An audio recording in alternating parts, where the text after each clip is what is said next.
मेरा सवाल ये है कि ऐसा आपको क्यों डर सता रहा है कि भारत जो हिंदुस्तान जो है स्पेन बनने वाला है? जब 250 मतलब हजारों साल की गुलामी से हिंदुस्तान का डीएनए नहीं बदल पाया, तो ऐसा क्यों ऐसा लग रहा है कि ऐसा लग रहा है जैसे हिंदुस्तान स्पेन बनने वाला है? ये मेरा एक सवाल है, ऐसा क्यों एक स्पेकुलेशन हो रहा है? देखिए, पहली बात तो यह है कि मुझे कोई डर नहीं सता रहा। आपने कहा मुझे डर सता रहा, मुझे कोई डर नहीं, मुझे कोई डर नहीं सता रहा। और डर होता तो मैं यहाँ नहीं होता, डर होता तो मैं पूरे देश में घूम रहा होता और 4 गार्ड लिए होता। मैंने सरकारी तौर पे ओपन कर दिया, मुझे कोई गार्ड फाड़ नहीं चाहिए, क्योंकि मैं कुरान शरीफ को मानने वाला हूँ। उसमें लिखा हुआ है, उसको ट्रू फॉलो करता हूँ। उसमें लिखा हुआ है कि आपके जाने का वक्त और जगह तय है। वो नागपुर हो, वो अलीगढ़ हो, वो मुझे नहीं पता। जब जाना होगा तो मैं अपनी मर्जी से जाऊंगा, किसी के कहने से नहीं जाऊंगा। एक बात। और मुझे डर नहीं सता रहा है, मैं ये कह रहा हूं कि हमारे देश के अंदर लोग अपनी किताब के माध्यम से जो कर रहे हैं, उसमें इस देश में क्या हो रहा है कि 500 कश्मीर बन गए हैं। आप गए थे मालदा? आप मालदा गए थे कभी? वहां क्या हो रहा है? नहीं, अच्छा नहीं हो रहा। नहीं, इस very, you are using a very soft word, very polite word. अच्छा नहीं हो रहा। बंगाल में क्या हो रहा है? कहां है इस देश के लिबरल जो बंगाल में जाके कहें कि आप वोट नहीं डालने दे रहे, आप धर्म के नामों को लोगों को रोक रहे हैं? इस देश में 500 कश्मीर बन जाने के बाद कोई नहीं बोलता है भाई। इस देश में अखलाक नाम के एक आदमी को कोई भीड़ के लोग मार देते हैं, इस देश की मेजॉरिटी खड़ी हो जाती है कि यह गलत करा इस आदमी के साथ। अपनी ही लोगों के खिलाफ कंडेम करते हैं।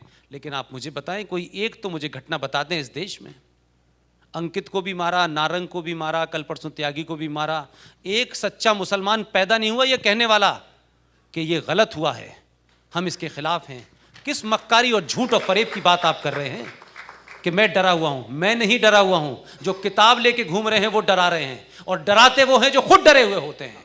इसलिए हम कह रहे हैं डरा के दिखाओ ना हमको, हम तो भुगतेंगे उनको। इसलिए उनका जवाब मैंने किसी से नहीं कहा कि आप हथियार लेके घूमिएगा।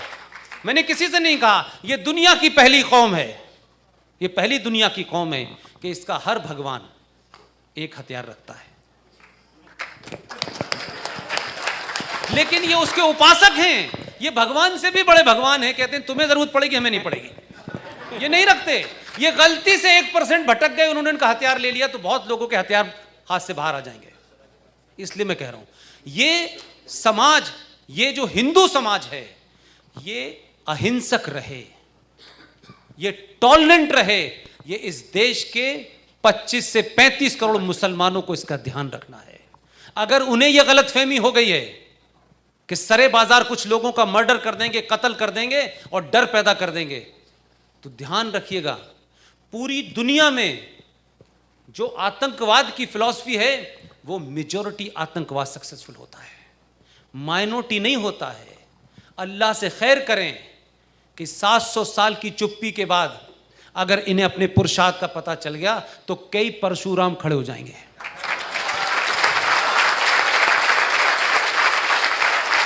1% भी गलती से भटक गया तो जो टेरर का खेल खेल ले ना, वो लूडो खेलना भूल जाएंगे।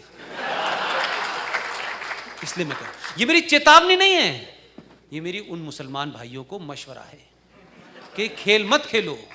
बहुत दिन हो गए, इनका संयम टूट गया, तो किस किस का टूटेगा पता नहीं। Right sir? मैं कतई नहीं डरा हुआ हूं।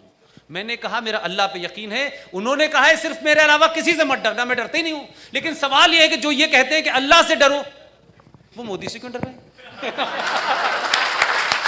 अरे आप कहते हैं, आपका यकीदा है ना कि हम सिर्फ अल्लाह से डरते हैं।